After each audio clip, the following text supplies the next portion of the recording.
Our lovely friends will help you with translating from German to English, so don't you worry. But please be respectful with your questions and kind. And first and foremost, have fun. Guys, I need a big round of applause for our next guest, Dortmund!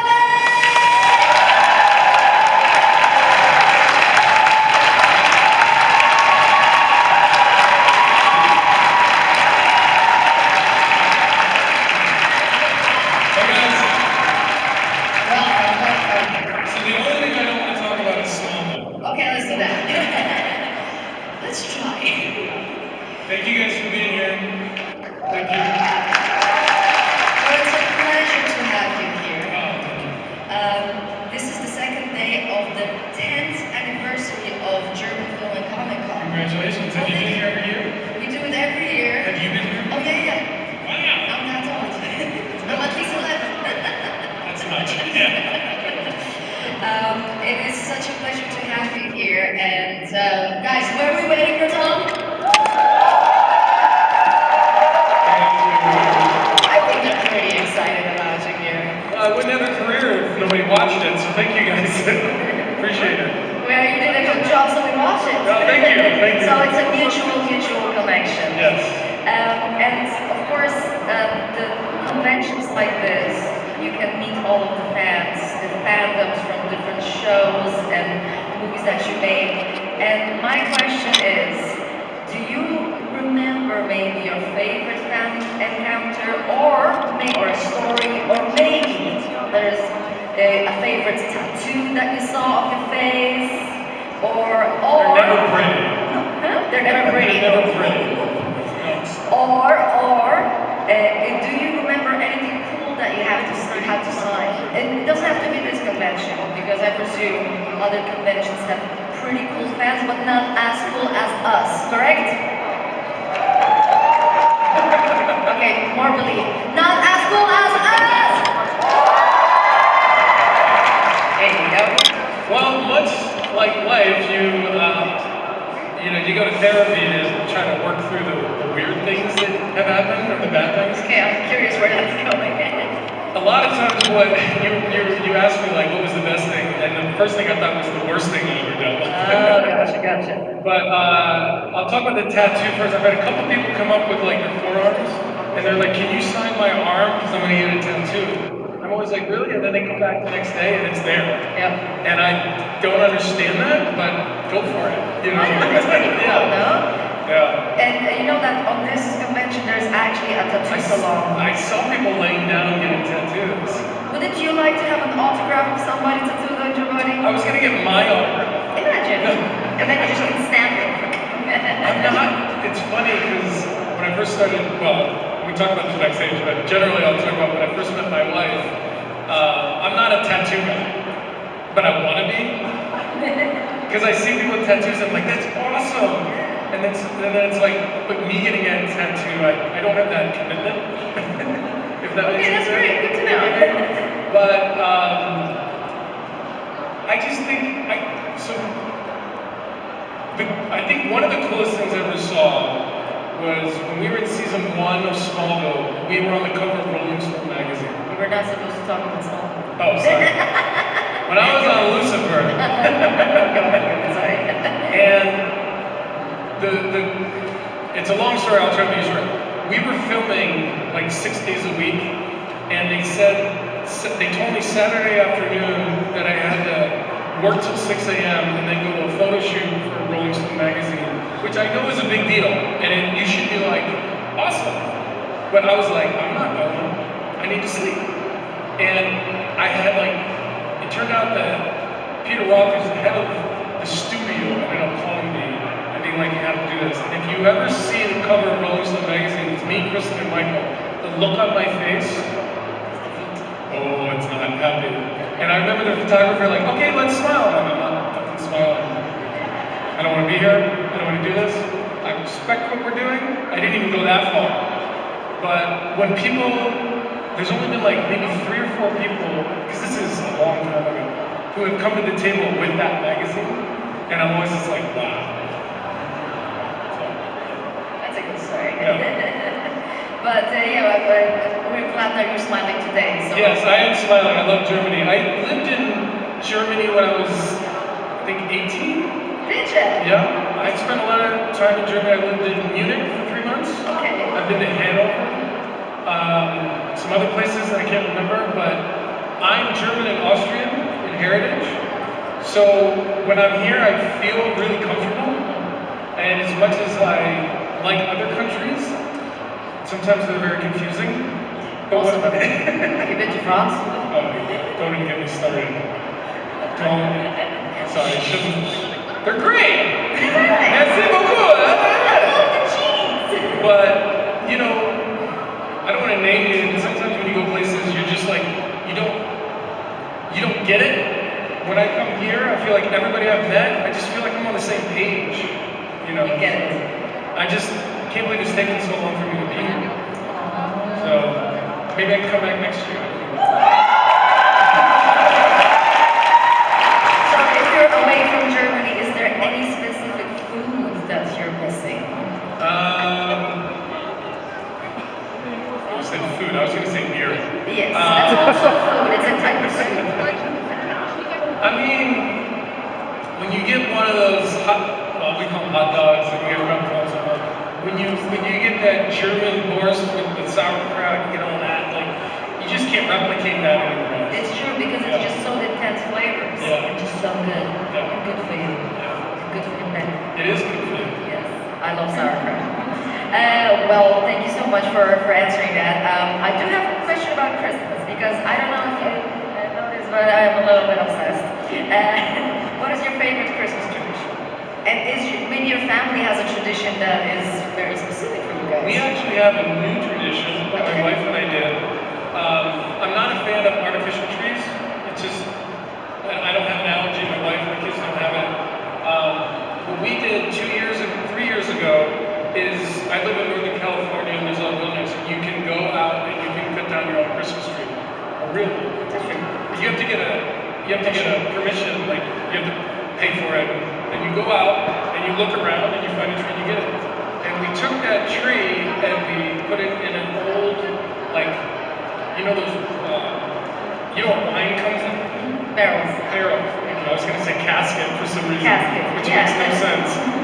But we found one of those, we cut it in half, and we potted the Christmas tree, and we have the same Christmas tree now every year. Did it grow that? Yeah. So we put it outside after Christmas, and we tend to it, and then at Christmas we bring it inside, and that's our new tradition. Why if it grows too big to be brought up to the house? You have to get a new one. We haven't had to do that yet, but the best part is we just leave the lights on. You don't have to untangle them. All year it's out there with lights on. And I always wonder when we bring it inside if we plug it in if the lights are going to work. And this year we brought it inside and the lights work. Amazing. Yeah. Oh, wow, that's a good tradition. Yeah. And did you know that in Dortmund Christmas market there is the biggest live Christmas tree in the world? Oh, like 100. 45 meters. I don't know how much. It's got to be 100 something, right? Anybody can count. Anybody know American? Who's American here? Any Americans? How many feet is that? That's a great answer. Great. She's clearly American. Who's smart? Hold on a second. I'm losing money here. Siri, how many feet is 45 meters? Oh, 150 feet? It's big. That's what she said. I don't hear that often. Thank you. So yeah, that's a big tree. Kids. So it's not one live tree because that would be just impossible. It's composed with like little smaller trees on a thing. But it's really cool. It's really impressive. It's here in this town. I want to see it. Now you have a plug for the evening. You're welcome. Thank you for the Christmas banter. But I can see that we have some questions from the audience. So let's shoot. Let's do it. Hello. Hi. By the way, I want to apologize to you guys real quick. Normally at cons, I don't look this disheveled. But the bag that I brought with me 3 days ago got lost. And this is virtually what I wore at the airport 3 days ago. And I'm sorry, because out of respect, I would not just wear a sweatshirt to see you guys, but this is what you get. Sorry. Do you know that if you didn't tell us, we would not know? I felt, for some reason, I felt like I had to tell. And would you like wear like a full suit and? No, I would have worn a collar. A collar thing, a collar shirt. Yeah. When I come back next year, I won't be wearing these. Hopefully. And hopefully not the same underwear. We didn't have to. We really didn't have to know that. We really didn't have to know that. Just cut the mic. Yeah, it's like, come on, guys. All right, let's go to the question, please. Yeah, after you apologize for your look, I can only imagine your answer to my question, but anyways, we know it's Clark and Superman. We always play the good guy, even if it's hard sometimes. But as Tom Welling, I would like to know, if you had superpowers like Superman, would you ask yourself what would Superman do? Or maybe more like what would Homelander do?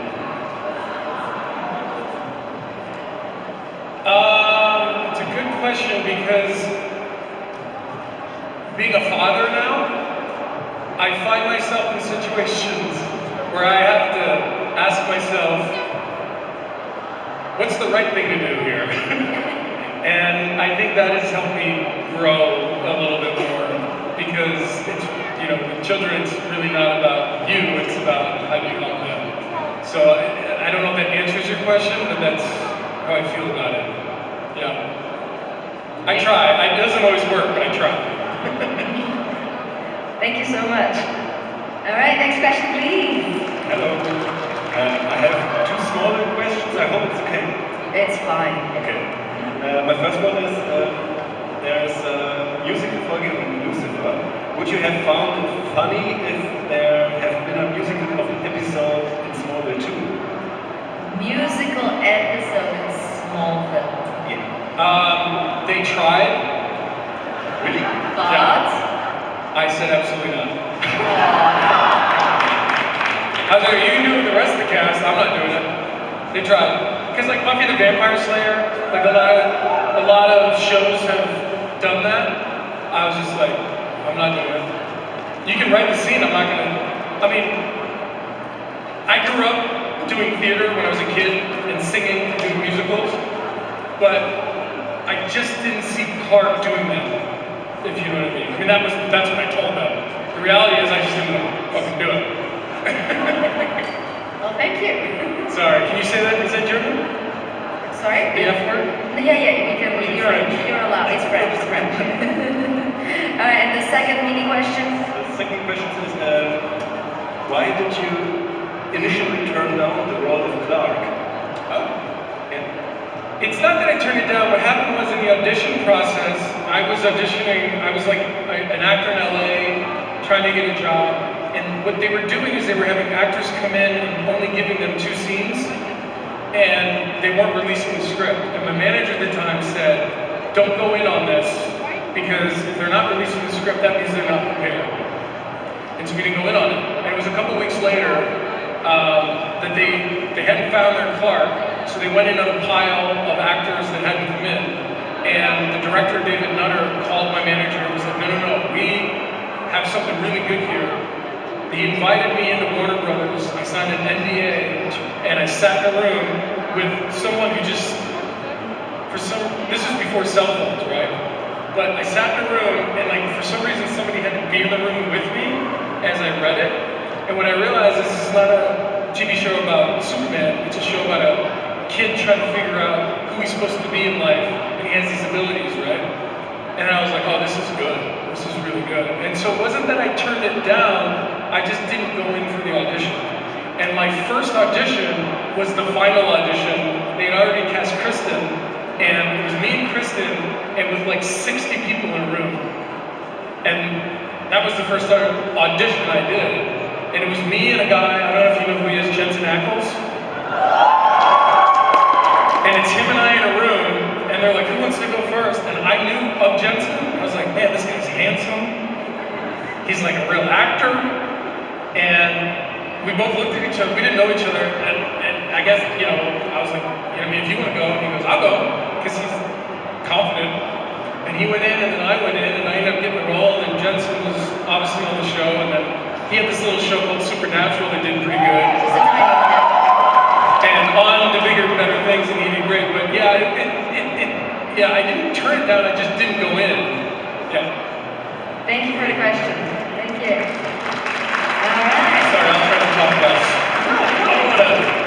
The only thing we want to hear is the sound of your voice. Oh.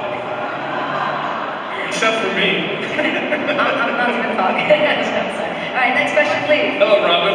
Okay, so obviously you played Superman, and I might be a bit biased, but if you could choose any DC character to be a sidekick in real life, who would you choose? I used to say Batman, Sidekick. which is really funny because you're Robin. And so I'm not saying that just for you, but since I've had kids, I'd love to play Superman. That would be great. So let's tweet about it. Thank you so much. I think it'd be fun if I played Superman. Here's because of there's this weird division between the movie world and the television world within studios. But in my opinion, having played Clark, I think if I were to play Superman, it would bring a lot more gravitas.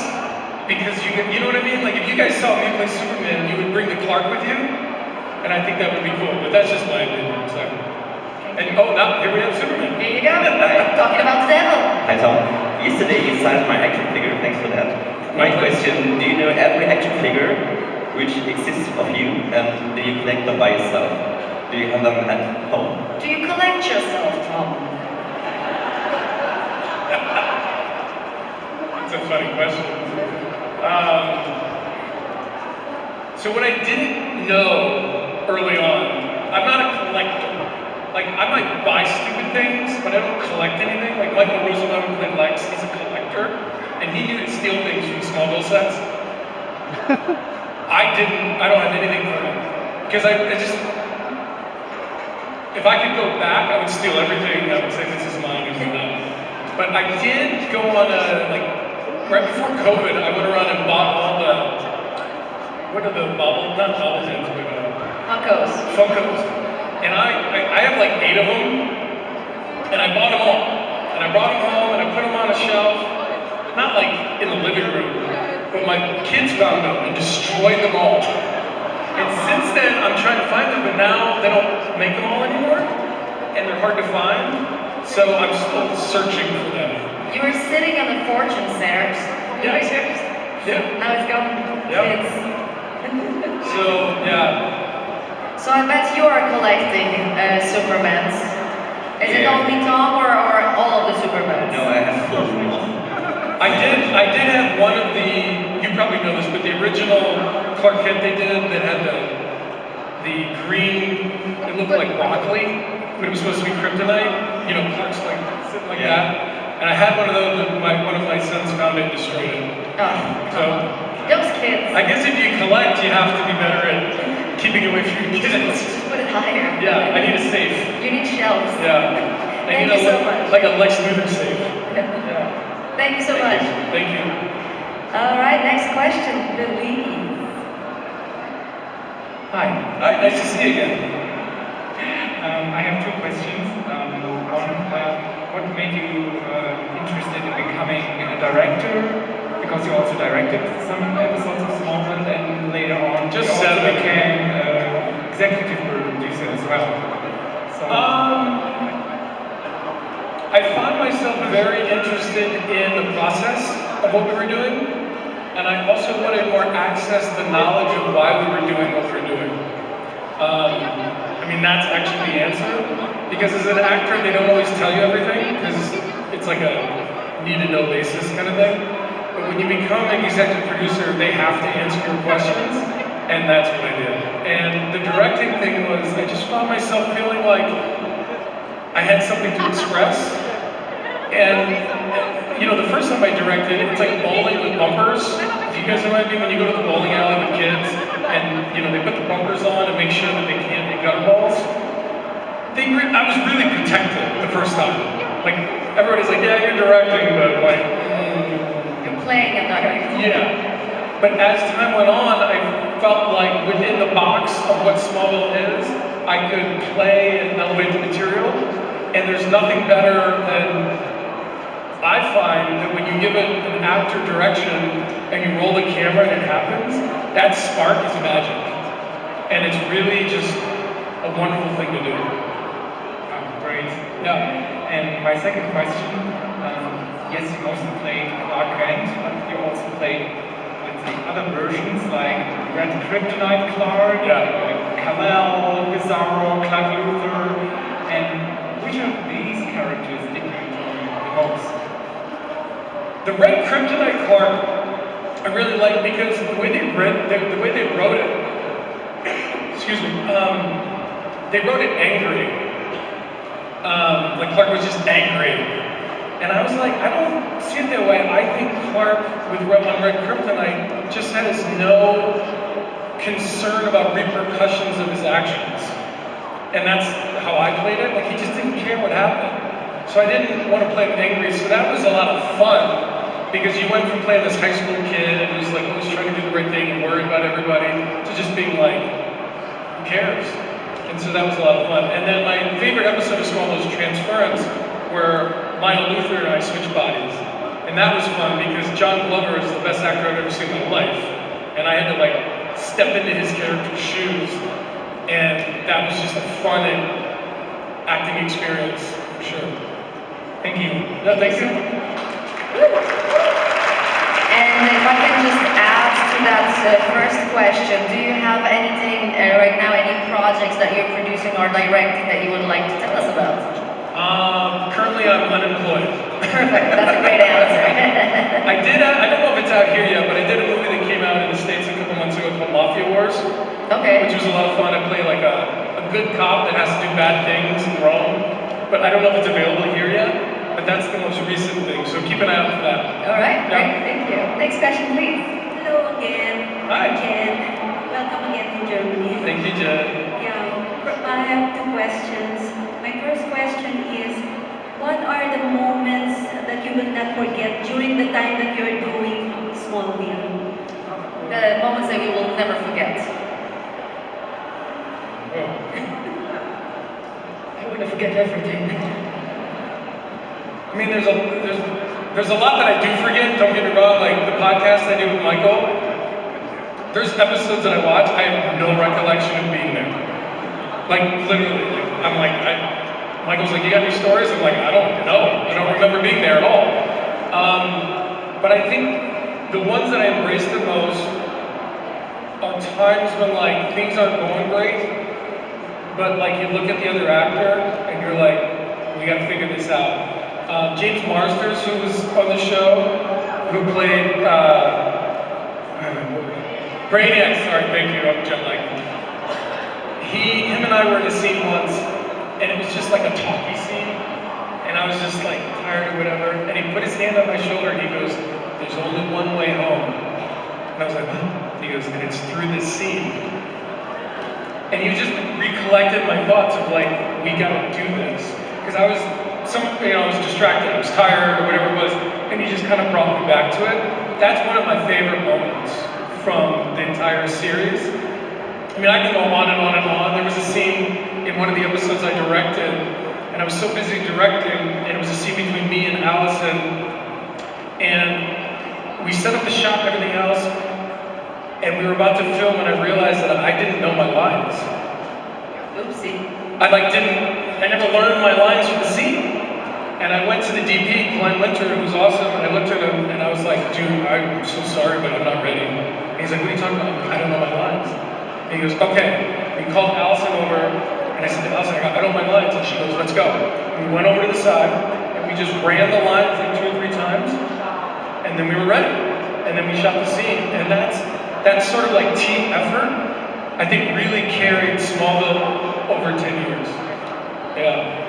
Thank you so much. Okay, my second question is, since you have mentioned that you lived here in Germany when you were 18 years old, my question is, if you have the chance to live here with your family, will you do that? Yeah. My wife would love that.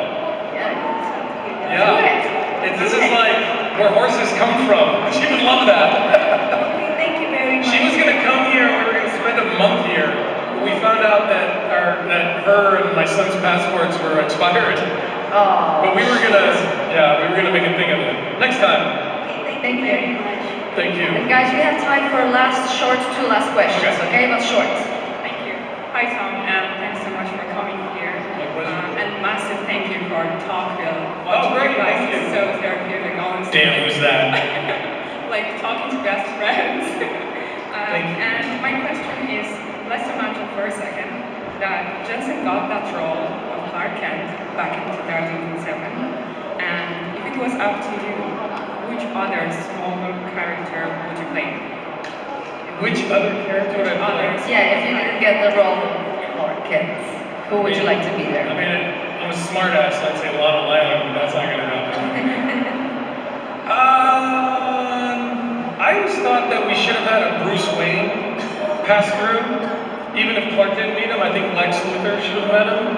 And I think I would have, I talked about the Batman thing earlier, I think,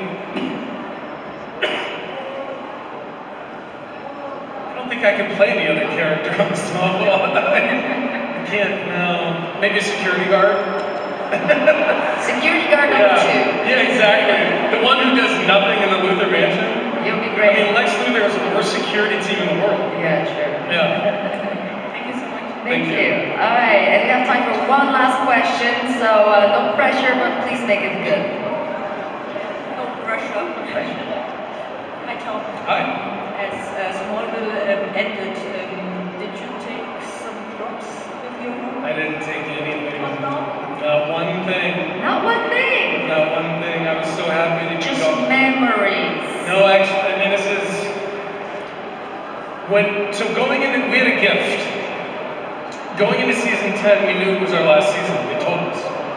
And I said to the other producers, I said, the one thing I don't want to do is be in the last scene on the last day. I want to be done at lunch. Because I didn't want all the fuss, right? And so we shot this scene, it was on a rooftop, I mean indoors, but it looked like a rooftop. And we finished the scene, and they come down, and they're like, that's a series wrap on Tom Welling. And all the crew was there, I was like, cool. And they handed out these like minuscule tequila shots. You know, like on these little plastic cups. And we all handed out, we all took a shot. We're like, cool. And the first AD goes, okay, we're on the wrong set. And everybody went that way, and I went that way, got in my car, and I left. It was there was no big nothing. But that's kind of me. I didn't want all that, and I said I wasn't smart enough to steal anything. I should have. Should have. Yeah. Well, thank you so much. Thank you for your question. Thank you. Yeah, thank you And guys. Tom, thank you for being here.